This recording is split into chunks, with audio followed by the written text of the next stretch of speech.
Rádio Rio de Janeiro, a emissora da Fraternidade, passa a apresentar Luz na Penumbra, programa que leva ao seu coração a mensagem da doutrina espírita.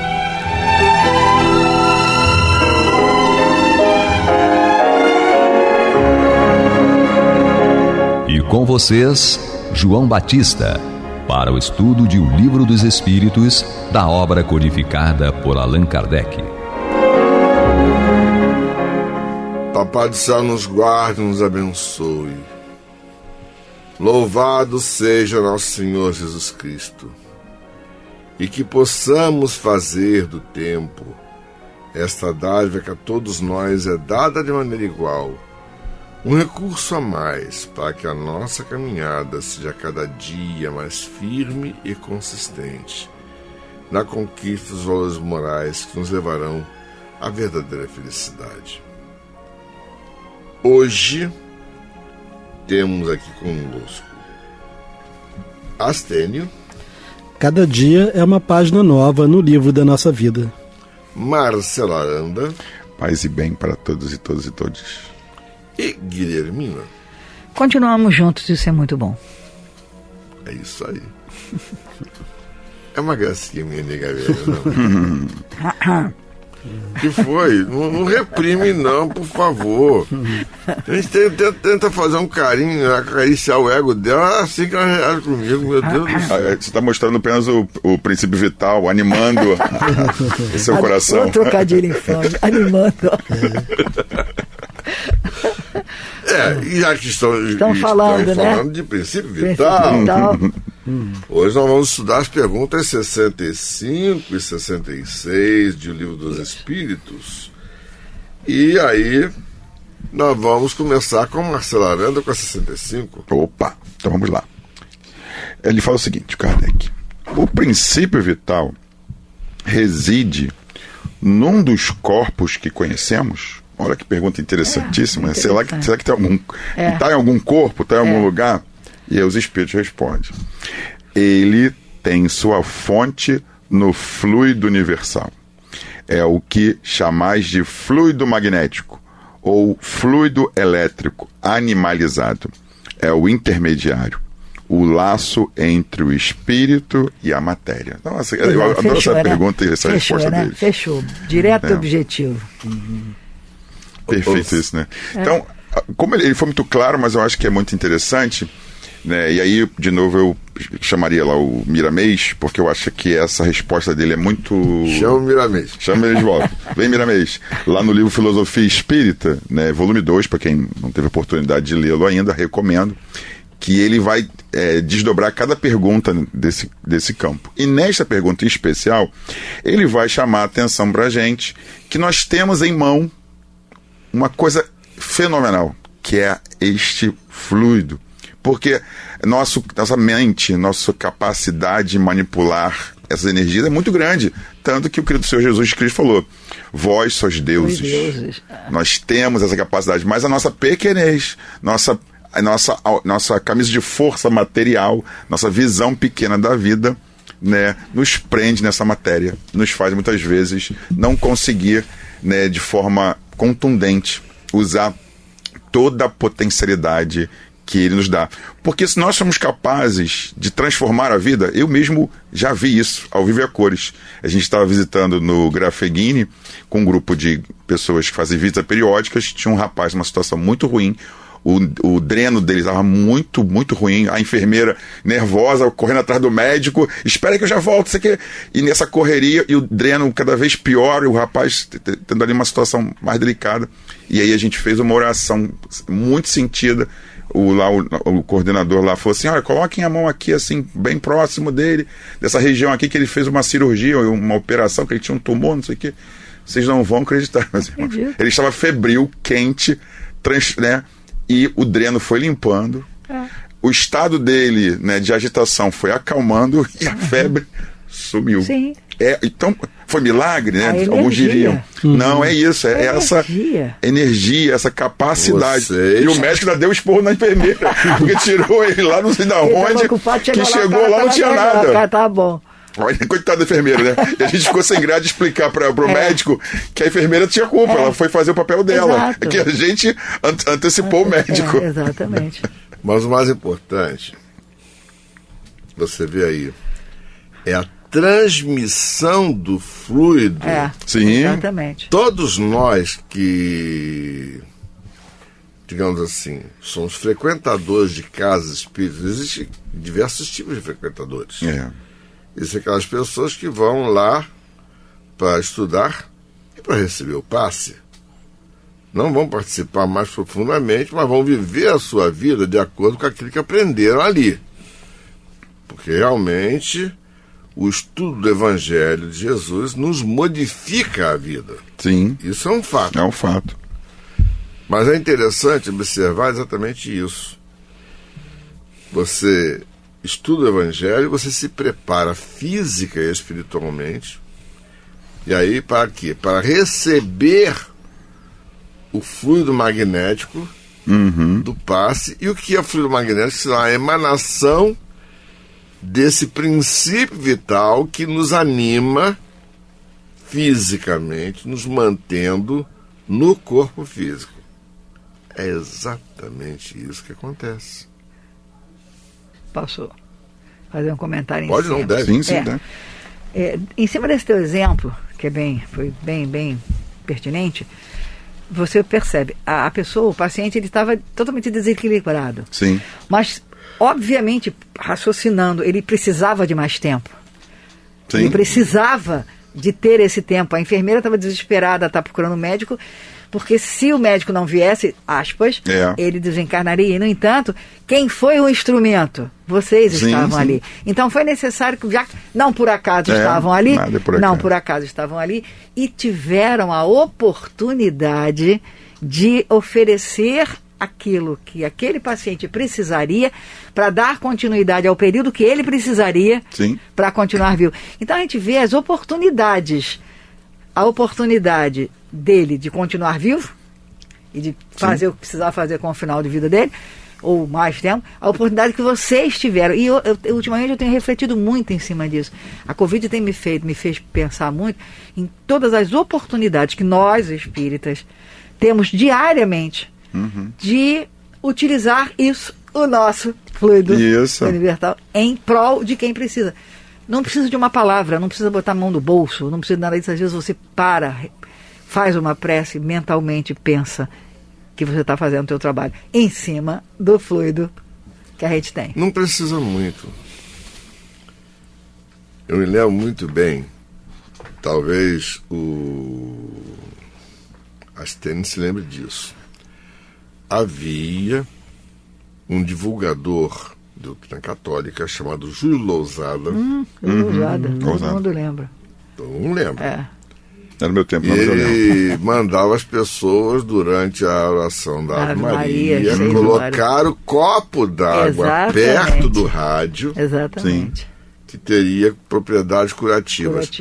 Alguém duvida da possibilidade de transmissão dessas energias através das ondas do rádio? Nenhuma. Com certeza. Perfeito. Ocorre. Se o veículo é o fluido cósmico universal, é lógico que vai haver uma porção de intermediários para carrear essa energia daquela pessoa que está falando no microfone, para levar suas energias curativas para a pessoa que necessita.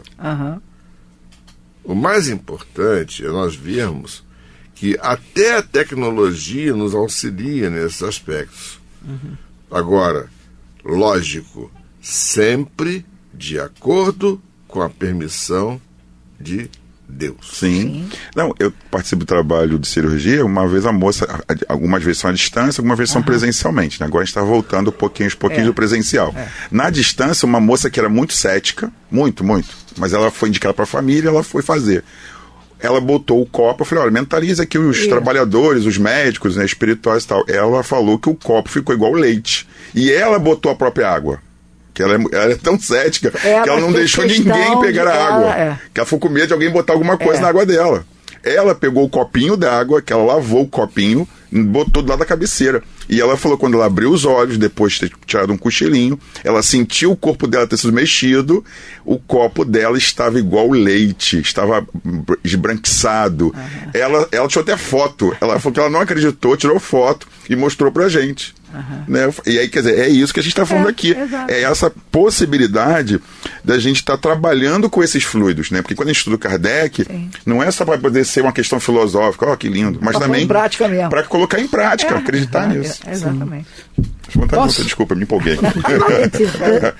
Não, mas olha só, a questão 65, Kardec ele começa a pergunta assim: o princípio vital reside num corpo que conhecemos? Quer dizer, provavelmente, imagino que ele, quando ele se refere a corpo, reside na água, resiste no ar, enfim. Mas a gente observa que na questão 63 também ele começou do mesmo modo. Ele botou na questão 63 assim: o princípio vital reside, observaram, né?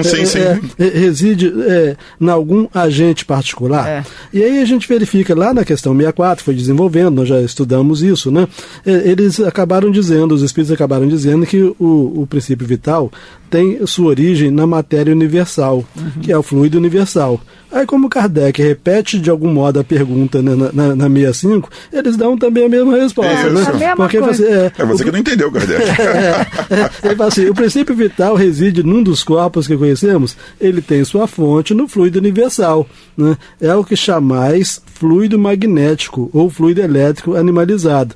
É o intermediário, o laço entre o espírito e a matéria. Né? Então, dois pontos que eu acho interessantes aqui. Primeiro, que quando ele fala assim, é o que chama. Não, ele fala assim, ele tem sua fonte no fluido universal. A gente pergunta assim, o que não tem fonte no fluido universal? Né? Tudo tem fonte lá. Então, tudo tem fonte no fluido universal, que é composto por aqueles dois elementos que nós vimos em programa anterior, que é o elemento espiritual e o elemento material. Então, tudo se origina daí. Né? E aí, mais no finalzinho, ele fala, é o intermediário, o princípio vital é o intermediário, o laço entre o espírito e a matéria. Desenhou, né? Aí a gente pensa assim, mas eu tinha aprendido que o intermediário entre o espírito e a matéria seria o perispírito, né? Mas a gente vê então que o perispírito só consegue ser o intermediário entre o espírito e a matéria em razão do princípio vital. Né?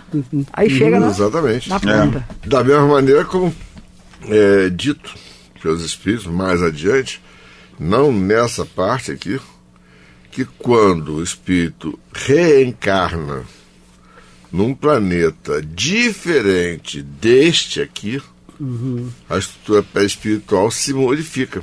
Sim. Ele tem que incorporar conta, os elementos que adaptarão a formação de um corpo compatível com aquele novo planeta. Exatamente.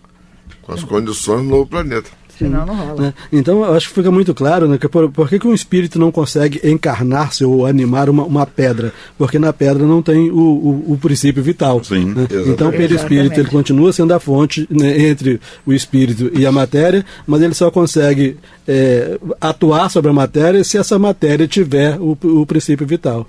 Isso. Então, nós vamos agora escutar a nossa vinheta. Você está ouvindo pela Rádio Rio de Janeiro o programa Luz na Penumbra, com o estudo de O Livro dos Espíritos, na apresentação de João Batista. É uma pena que a gente não pode colocar o nome da turma toda, né? Bom, tudo bem. Guilhermina, pergunta 66 contigo. Tá. Bom, 66. O princípio vital é o mesmo para todos os seres orgânicos? Agora vamos especificamente. Nós perguntamos antes se ele reside num dos corpos que conhecemos. Aí ele disse que é o intermediário entre o laço entre o espírito e a matéria. E aí agora ele aprofunda um pouco. O princípio vital é o mesmo para todos os seres orgânicos? Sim, modificado segundo as espécies. Olha que coisa interessante. Segundo as espécies. É ele que lhe dá movimento e atividade e os distingue da matéria inerte, pois o movimento da matéria não é a vida. Ela recebe esse movimento, não o dá. Ou seja, a matéria se movimenta porque recebe aquilo que ela precisa para se movimentar. Se não recebesse, estava lá inerte, que nem um inorgânico. Aí, outra coisa que eu achei fundamental aqui, o princípio vital é o mesmo, modificado segundo as espécies. Aí nós que nos achamos o suprassumo, né? Nós somos a topo da fibra. Pois é, isso me preocupa um pouco. Exatamente por isso. A minha grande preocupação é que nós somos o topo da cadeia e temos todo o raciocínio, pensamento, parará, e nem sempre a humanidade se lembra, a cada um conforme suas obras. E é isso que... Mas isso é uma outra história. Mas então nós somos o topo da cadeia. Só que... Vou dar um exemplo assim, bem... A minhoca, tadinha. A minhoca, ela tá lá fazendo o trabalhinho dela na terra e tal, fazendo parte de todo um processo. Falamos sobre humus, etc. Humus de minhoca é muito bom. Humus de minhoca, que é bom. muito bom, que faz um adubo elegante, faz o trabalho dela no trabalho geral da alimentação da humanidade. A minhoca tá lá. Só que a minhoca, ela não tem as mesmas habilidades que nós temos. Ela não tem as mesmas propriedades que nós temos. E aí, por isso que eu botei o exemplo bem modificado segundo as espécies. O princípio vital é que nos dá movimento e atividade e os extingue, porque a minhoca é diferente da pedra. A minhoca é diferente daquele pedacinho de pedra. Do jacaré. E é diferente do jacaré. Então, é diferente do frango. Exatamente. Que, aliás, eu particularmente gosto muito. Então, então brincando, mas a gente coloca a diferença dos seres. Sim. A minhoca realmente é um exemplo interessante, né, que ela consegue respirar no subsolo terreno. Exato! Vê se a gente consegue. A gente não consegue, a gente ri dela, mas ela não adianta enterrar a minhoca que ela continua respirando. Exatamente, a gente não consegue. É isso. O princípio vital é o mesmo para todos os seres orgânicos, sempre. Só que modificado de acordo com a necessidade de cada espécie. Cada espécie tem necessidades próprias para a sua vida como um todo, e para aquele que se destina. E esse princípio vital aqui nos dá movimento e atividade e que nos distingue da matéria inerte. E aí... Daí o João fala toda hora que se tiver ausência por tudo, para tudo. Né? O movimento cessa. Exatamente, né, para tudo. E é isso. E aí ele coloca aqui o movimento da matéria. Acabou. Aí ele coloca bem especificamente os espíritos. O movimento da matéria não é a vida. A matéria recebe esse movimento, não dá. Ou seja, se não tiver o fluido, o princípio vital, não rola. Que é uma fonte extramatéria, Exatamente, que é uma fonte extramatéria, não rola. Você vê uma coisa. Você vê como é que o Marcelo estava falando a respeito da questão do vitarismo, né? Nós estamos vivendo um momento particularmente feliz da humanidade desde 2001. Em 2001, o JAMA, o Journal of the American Medical Association, tá, publicou uma série de artigos a respeito da prece intercessória na evolução de pacientes internados em unidade coronariana. Foi feito um trabalho muito bonito. Numa determinada cidade. Ou seja, o que eles fizeram? Primeiro trabalho aleatório. O grupo de pessoas orou, assim, aleatoriamente. Só sabiam que estavam orando por um grupo de enfermos. Só isso. O observador tinha a lista dos nomes das pessoas internadas. Durante 15 dias, esse grupo se reuniu dentro de um templo. Detalhe, eram pessoas assim, eram judeus, cristãos, de diversos rótulos de denominação, ou seja, batistas, adventistas, espíritas, católicos e por aí, que na cidade havia também espíritos, porque havia brasileiros. Bem, e todo mundo se reunindo num determinado tempo, cada quinzena se reunia num determinado tempo. O pessoal abria a mesquita, abria a sinagoga, e abria a igreja, abria o centro espírita, e todo mundo, os orantes eram sempre os mesmos. Só o local que era diferente. O observador é que era diferente, que sabia os nomes das pessoas. Detalhe, as pessoas que receberam as preces, tá? Que o observador perguntou: você aceita que as pessoas façam prece por você a esta hora? Aceito. Tudo bem. Então, naquela hora, todo dia, ele avisava para a enfermeira, se concentrava. Bom, resultado. Ele só sabia que tinha pessoas orando por eles. Só isso. Resultado, houve uma melhora de mais de 50% no prazo do tempo médio de permanência dos pacientes na UTI. Ou seja, a prece intercessória realmente funcionava. Depois, a segunda fase do trabalho. As pessoas receberam os nomes das pessoas de um determinado hospital e passaram a orar para as pessoas. O real resultado foi o mesmo. Aí, então, o próprio grupo de pessoas que oravam resolveu: não, nós vamos agora orar indiscriminadamente por todas as pessoas de todos os hospitais que estiverem com uma condição crítica daqui da nossa cidade, que é a nossa, acredito que seja a nossa capacidade de abrangência. Simplesmente houve uma melhora clínica considerável. Isso foi trabalho. Olha, o pau quebrou dentro da comunidade científica. Muita gente não queria aceitar aquilo. Até para publicar esse trabalho deve ter sido uma briga. Não, mas aí que é o detalhe: o trabalho foi feito por um pessoal de uma universidade. Aí dentro dos padrões, né? E dentro dos parâmetros científicos corretos. Esse ensaio duplo cego, ensaio objetivo. Depois é que o pessoal que fazia as preces resolveu orar. Ou seja, o fluido vital, o princípio vital, ele pode ser transmitido através da prece. Sim. Gente, vejam bem, é uma energia sutil, extremamente sutil. Por isso, quem nos escuta pode orar pelos outros. Exatamente. É importantíssimo. Você é um exemplo. Mas eu posso dizer assim: eu sou um exemplo. Você é um exemplo. Eu sobrevivi à Covid. Na UTI. E me senti, saindo do hospital, a impressão que eu tinha é que eu estava flutuando em cima das preces das pessoas que oravam por mim. E aí eu posso dar o exemplo que você esteve na UTI grave, que só não foi entubado porque eu discuti lá, briguei com o pessoal que estava do lado, porque naquela época se entubava de imediato, era o recurso, e a gente discutiu. Eu sou usar uma marcha de você BIPAP ficou com oxigênio a BIPAP, oxigênio 100%, parará, e saiu.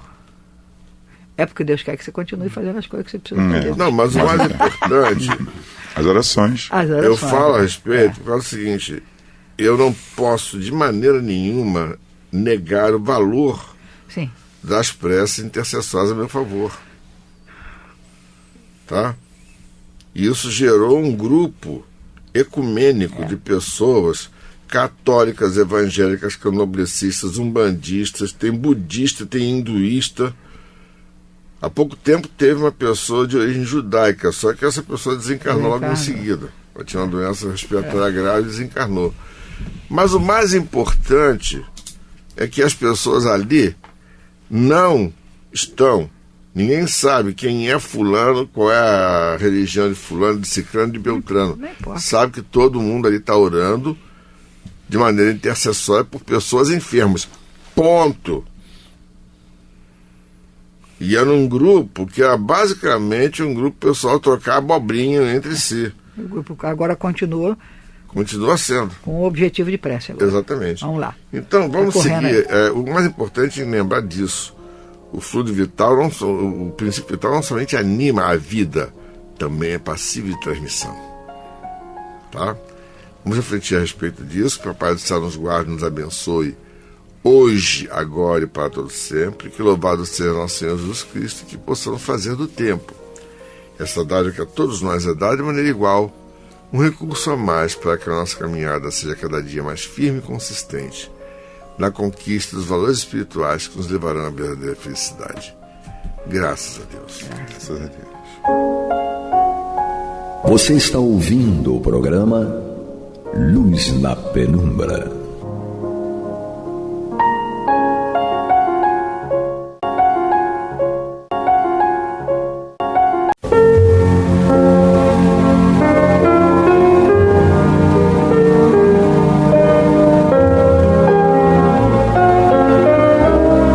A Rádio Rio de Janeiro está levando ao seu lar e ao seu coração a mensagem consoladora da doutrina espírita, através do programa Luz na Penumbra.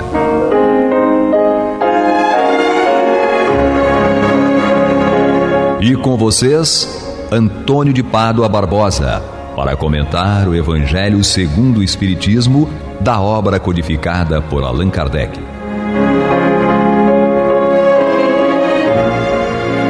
Muito boa noite, meus queridos amigos. Estamos aqui dando continuidade ao programa Luz na Penumbra, programa no qual nós fazemos comentários a respeito do livro O Evangelho segundo o Espiritismo, obra de Allan Kardec. Neste livro ele trata dos ensinamentos de Jesus no seu aspecto moral, no seu aspecto reformador, né? Jesus tentando nos explicar qual seria o melhor caminho a ser tomado por nós para que nós diminuíssemos os nossos sofrimentos, as nossas agruras, todas essas confusões que estamos metidos. Nós às vezes nem reparamos, sentimos que estamos num burburinho de confusão, que é tão natural viver desse modo para nós que não reparamos. A gente só toma ciência que está nessa confusão quando vê uma coisa muito escabrosa, muito braba. Aí a gente reclama que foi muito violento. Mas a nossa média é viver mesmo na confusão, na gritaria, nas ofensas, na inveja, no orgulho, no egoísmo, na brabeza. É nosso modo de viver esse. E Jesus veio justamente nos mostrar que nós temos que nos livrar dessa tralha. E uma das maneiras, ele veio ensinar várias maneiras, né? Principalmente nesses bem-aventuranças que ele propôs no Sermão do Monte. E no caso específico desta que estamos estudando aqui, a respeito da misericórdia. Ou seja, uma das maneiras que nós temos de nos livrar dessas confusões é tentarmos ser misericordiosos com os nossos irmãos que agem conosco da mesma forma que nós agimos com eles. Mas nós temos uma tendência a ficar só observando o que os outros fazem de errado, e aquilo que nós fazemos de errado, nós, quando admitimos que fazemos de errado, temos sempre uma desculpa, uma atenuante para não assumir a responsabilidade do que está fazendo.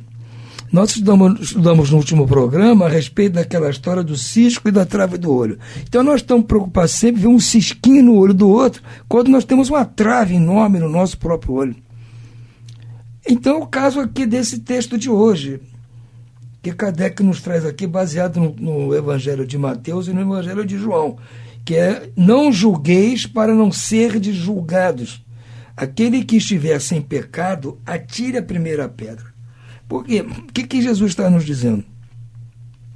Se nós formos ficar focados nos defeitos dos outros, impiedosamente, fatalmente nós vamos emitir um julgamento a respeito daquilo. Um julgamento para nós decidirmos se aquilo é bom ou não é bom, se aquilo é ruim ou não é ruim. E nós geralmente decidimos logo: é ruim, está errado, e soltamos a carroça em cima. Agora, e nós, como fazendo isso, nós estamos deixando nosso flanco aberto para que façam conosco também. Quando a proposta do Cristo é que nós perdoemos as pessoas que cometem seus erros, tenhamos misericórdia dessas pessoas. Então, se nós, ao tomarmos conhecimento que alguém cometeu um erro gravíssimo contra nós ou contra qualquer um, vamos nos abster de julgar e condenar. Porque se nós fizermos isso com todos, fatalmente farão conosco também. É isso que o Cristo está nos dizendo aqui. No Evangelho de Mateus tem a seguinte passagem. Cristo falando: não julgueis a fim de não serdes julgados, porque sereis julgados conforme houverdes julgado os outros. Empregar-se-á convosco a mesma medida de que vos tenhais servido para com os outros. Então Jesus está nos dando esse alerta. Bom, se vocês querem julgar os outros, decidir, julga, aplica a pena, condena, ainda vai executar a pena, nós somos mestres nisso. Mas diz, tudo bem, vocês usarem essas medidas para julgar qualquer pessoa, fiquem certos que essa mesma medida vão usar para medir vocês. E vocês não vão gostar. Então, para evitar esses constrangimentos, vamos fazer força para não julgar os erros dos outros, porque todos estão cometendo erro. Você basta sair daqui na rua, vai ver um monte de gente cometendo erro. Se eu chegar em casa, eu vou ver gente cometendo erro. Se eu estiver na condução, eu vou ver, todo canto vai ter gente cometendo erro. Eu vou observar, aqui está errado, aqui está errado. Isso é normal, porque nós somos errados mesmo. Mas qual é a proposta do Cristo? Vamos passar por cima, vamos ser condescendentes, compreender como nós queremos ser compreendidos quando nós erramos, e queremos ser compreendidos, queremos que as pessoas sejam condescendentes conosco, sejam indulgentes, né? Entendam que nós estamos num mau momento. Então, vamos julgar dessa forma também os outros, com piedade, né? Com misericórdia, entendendo. E aí, fatalmente, quando nós errarmos, nós vamos receber o mesmo tratamento. É isso que o Cristo está dizendo, que é impossível para nós não observarmos os erros dos outros. É impossível. Você vai ver as pessoas errarem. Não vai concordar, as pessoas erraram, fez uma coisa errada, você não concorda. Mas você não pode julgar. Não, ele fez isso, tem que estar condenado. Não, ele fez isso. Bom, vamos examinar. Se cabe a você, pergunta o que você acha, o que você achou, você fala, olha só, ele pode ter errado, mas de repente, sei lá, tinha algum problema, estava num mau momento, vamos tentar botar pano quente. Ou como se diz hoje em dia, passar pano. Que é a melhor política. É a melhor política, porque quando formos nós os errados, vamos querer que façam assim. Essa é a proposta do Cristo. E no Evangelho de João tem aquela célebre passagem da mulher adúltera. E João nos narra assim: então os escribas e os fariseus lhe trouxeram uma mulher que fora apanhada em adultério. E pondo-a de pé no meio do povo, disseram a Jesus: mestre, esta mulher acaba de ser surpreendida em adultério. Ora, Moisés, pela lei, ordena que lapidem as adúlteras. Qual é a tua opinião sobre isso? Julgaram Jesus numa saia justa. Ele vai contrariar a lei de Moisés? É complicado, ele não pode, ele diz que não veio destruir a lei. Não é verdade? Então, e se ele dissesse, não, taca a pedra mesmo, eu ia dizer, poxa, mas e você não está pregando o amor, pregando a misericórdia, o perdão, agora como é que quer que taque pedra na mulher? Então, jogaram essa bomba para ele resolver. Aí ele diz: assim diziam para tentar e terem do que o acusar. Jesus, porém, abaixando-se, pôs-se a escrever na terra com o dedo. Como continuasse a interrogá-lo, ele se levantou e disse: aquele que dentre vós estiver sem pecado, atire a primeira pedra. Em seguida, abaixando-se de novo, continuou a escrever no chão. Ouvindo Jesus falar daquele modo, os seus interrogadores se retiraram um após outro, afastando-se primeiro os mais velhos. E ficou Jesus a sós com a mulher, colocada no meio da praça. Então, levantando-se, perguntou-lhe Jesus: mulher, onde estão os que te acusaram? Ninguém te condenou? Ela respondeu: não, Senhor. Disse-lhe Jesus: também eu não te condenarei. Vai e não peques mais. Essa é a atitude que Jesus espera de nós. Quando estivermos numa situação de julgar, dar sentença sobre um ato cometido por alguém que pecou. Não tem que ser o adultério, pode ser qualquer tipo de ato. temos que ser condescendentes. Porque Jesus falou para ela, ninguém pecou, eu também não vou te condenar. Só não faça novamente, né? Porque pode ser que eu não esteja aqui na próxima vez, e aí a turma vai tacar pedra mesmo. Pode ser até outra turma diferente, né? Se você estiver aí fazendo isso. Diz aí esses autores espirituais que essa mulher, mais tarde, passado algum tempo, foi ser seguidora do Cristo. Seguiu Jesus por onde ele ia, e após a morte do Cristo, ela instituiu uma pequena instituição de abrigo a pessoas necessitadas, pessoas doentes, porque naquela época qualquer doença que existia era complicado de cuidar, né? Então ela passou a cuidar. E um dos que apareceu lá 10 anos depois para ela cuidar foi o próprio marido dela, né? Que ele mesmo entendeu, porque ele também pisava na bola. Então, mas o homem não era lapidado porque pisava na bola, só a mulher.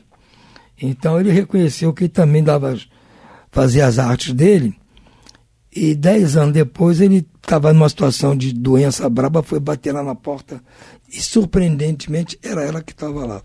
Isso consta num livro escrito por Amélia Rodrigues. Bom, o que Kardec nos diz aqui?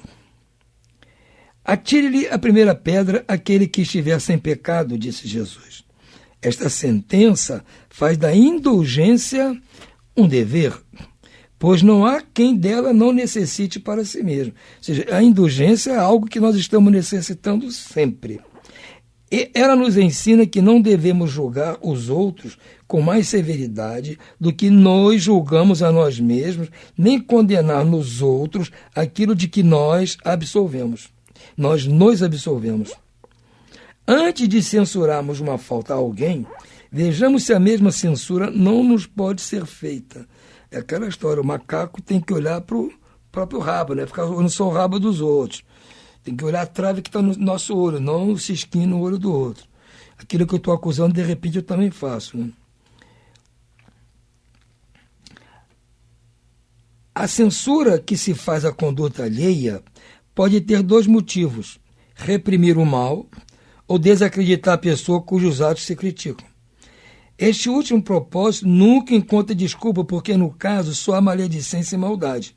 O primeiro pode ser louvável e constitui mesmo, em certas ocasiões, um dever, porque daí pode resultar um bem, e porque, a não ser assim, jamais o mal seria reprimido na sociedade. Aliás, não compete ao homem auxiliar o progresso de um seu semelhante, ou seja, nós não estamos aqui eximidos de criticar no sentido de ajudar a pessoa a não cometer mais. Jesus, no caso, ele falou para ela, olha, não foi bom o que você fez, mas eu não vou te condenar. Vá e não peques mais. Está mostrando, você errou, não está dizendo, não errou. Não, ela errou. Mas está dizendo, olha, maneira, vai devagar, não faça de novo porque é complicado. Então, o que diz aqui? O princípio de você reprimir o mal não está errado.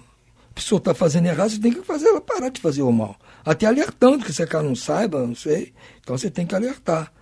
Mas uma coisa é você alertar que ela está fazendo mal, tentar impedir de fazer o mal, e a outra é condenar, julgar e executar a sentença. Não deve, pois, ser tomado em sentido absoluto esse princípio. Não julguei se não quiser de ser julgado, porque a letra mata, o espírito vivifica. É o que está falando aqui, não pode estar ao pé da letra. Não julguei para não ser julgados. Então não posso julgar ninguém, falar nada. Não é isso. Ele diz, Jesus, a mesma medida que nós julgarmos, seremos julgados. Então, é impossível deixar de julgar, porque passa o nosso pensamento, você viu uma cena deprimente, alguém cometendo um crime, alguém cometendo um erro, você viu aquilo, automaticamente você absorve aquela informação e já emite um conceito. Está certo ou está errado, dependendo da sua moral, da sua ética, aquilo vai estar certo ou vai estar errado. Isso é impossível de você evitar. E aí você decide ou sair dali criticando, falando para ofender a pessoa, tomar providências enérgicas, espalhar para todo mundo, ou você diz, não, meu amigo, tá errado, vamos com calma, não é assim, não faça isso. E você não está julgando e condenando, você está alertando a pessoa. Porque você quer, quando você errar, que alguém venha caridosamente dizer, Antônio, ó, maneira, porque não tá bom o que você está fazendo. Eu não quero que saiam tacando pedra em mim. Então eu não vou tacar pedra nos outros. Eu vou tratar da maneira que eu queria ser tratado. Ou seja, da mesma medida com que eu julgar os outros, é que eu vou ser julgado. Se eu quero ser julgado com total comiseração, então eu também vou assim, agir assim com os outros. Porque nós vamos continuar errando, gente. Não pense que ninguém aqui vai errar nunca mais. Por isso que Jesus diz, bem-aventurados misericordiosos, porque obterão misericórdia. Porque por muitos e muitos e muitos tempos, nós vamos continuar errando, precisando de misericórdia dos outros. Então, se nós dermos misericórdia aos outros, nós vamos receber misericórdia também. Eu acho que faz sentido essa proposta de Jesus. Jesus não podia proibir que se censurasse o mal, uma vez que ele próprio nos deu exemplo, tendo feito em tons enérgicos. Quis, porém, dizer que a autoridade para censurar está na razão direta da autoridade moral daquele que censura. Também tem isso. Para eu poder censurar e criticar, não digo nem condenar, que está fora de questão, para censurar, para observar, para fazer uma reprimenda, eu tenho que ter autoridade moral para isso. Como se diz na gíria, desculpa a expressão, eu não posso ter rabo preso, gente. Eu não posso, porque se eu tiver, então eu não tenho moral nenhuma para condenar ninguém, nem reprimir ninguém. Eu não posso. Eu tenho que estar isento. E nós vamos ter uma dificuldade extrema de estar isentos de culpa em alguma coisa, como aqueles que se afastaram para não apedrejar a mulher, porque todos eles tinham seus pecados. Podia não ser o pecado do adultério, mas tinha um pecado. E como nós todos temos, então aqui nós não temos moral nenhuma para ficar julgando ninguém. Se tivermos que criticar, vai ter que ser com a intenção de evitar que o mal prossiga, que a pessoa pare de fazer, que se regenere, que caia em si e tal. É essa a ideia. Agora, moral para criticar, para condenar, nós não temos nenhuma. Então, nós vamos tentar agir assim para que quando nós fizermos das nossas, também ajam conosco da mesma forma. Essa é a ideia. Vamos ser misericordiosos, porque quando nós precisamos, também vão ser misericórdia conosco. E quem vai ser misericordioso conosco, primeiramente, é o Pai que está no céu. Porque Ele está vendo tudo que nós estamos fazendo. Ele está vendo. Então, Ele está sendo misericordioso, porque Ele não está sentando a bordura na gente, está deixando a gente seguir. Né? Bom, se Ele fosse ver meus pensamentos aqui, me punir por cada besteira que eu penso, eu estava numa situação difícil. E eu acho que eu não sou diferente de ninguém. E nós ainda somos assim. Então, estamos precisando da misericórdia, principalmente de Deus, dos nossos amigos espirituais, que estão aqui tentando, de qualquer forma, nos ajudar muito. E eles têm misericórdia conosco, que eles veem a gente fazer besteira e não nos abandonam, continuam nos ajudando. De vez em quando mandam um conselho, mandam um puxãozinho de orelha e tal, mas estão aqui nos ajudando. Se fosse do jeito que nós somos, ou nos castigava brutalmente ou largava de mão. Eles não fazem nenhuma coisa nem outra. Tornar-se alguém culpado daquilo que condena nos outros é abdicar dessa autoridade. É privar-se do direito de repressão. A consciência íntima, além disso, nega respeito e submissão voluntária àquele que, investido de um poder qualquer, viola as leis e os princípios que está encarregado de aplicar. Aos olhos de Deus, a única autoridade legítima é que se apoia no exemplo que dá do bem. É o que igualmente ressalta das palavras de Jesus. Quer dizer, esse finalzinho aqui é muito importante para nós, principalmente se porventura, num caso desses, nós estivermos numa posição de autoridade.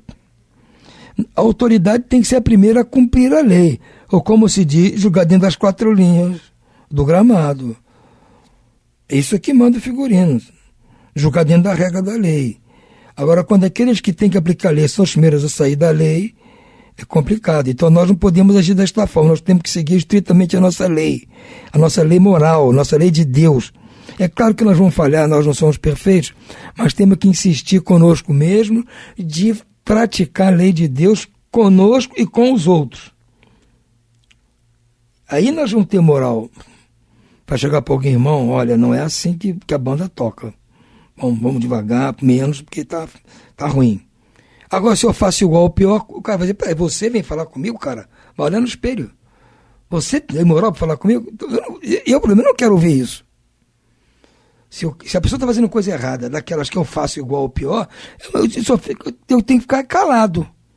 E fica assim, puxa vida, realmente pega mal fazer isso. Não vou esperar que ninguém me corrija, nem me criticar, não. Eu vou por mim mesmo parar de fazer, porque o outro está fazendo e não está pegando bem. Então, se eu faço igual, eu vou tentar aqui parar com isso. Não vou esperar ser chamado a atenção. Isso para nós é um benefício. Se algum espírito tiver qualidade de nos mostrar, olha, está errado. Vê o outro fazendo, ó, não faz igual não, que está errado. Será que nós vamos merecer esse tipo de ajuda, essa misericórdia? Só vamos merecer se também agimos assim com os outros. Não é uma conta complicada de fazer. Esse toma lá da cá. Não é complicado.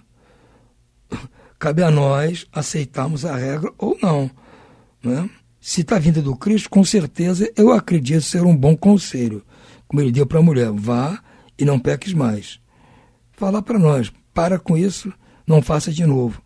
Vida que segue. Essa é a proposta do Cristo. Certo? Vamos ficando hoje por aqui. Uma boa noite a todos e muita paz.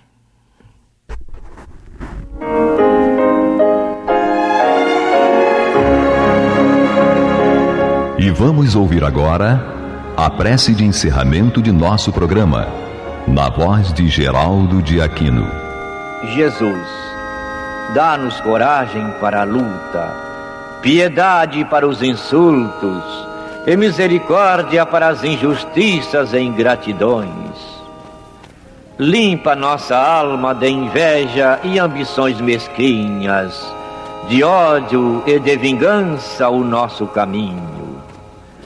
E que dentro em pouco, ao recolher-nos de novo ao calor do nosso leito, para que o sono nos dê a paz e o esquecimento das tristezas humanas, possamos sentir, Senhor, no mais íntimo de nosso ser, a doçura indefinível do Teu amor e a grandeza incomparável da Tua divina presença. Que assim seja.